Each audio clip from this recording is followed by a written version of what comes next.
Okay, so do you know that it's possible that you're reading my lips and you cannot hear what I'm saying?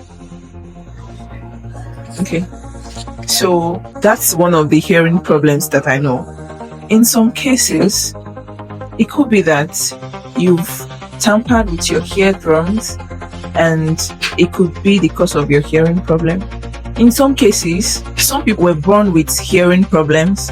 In some cases, some people might experience a trauma that might eventually take away their hearing and cause them a hearing problems. So that's the little thing I know about hearing problem. Thank you.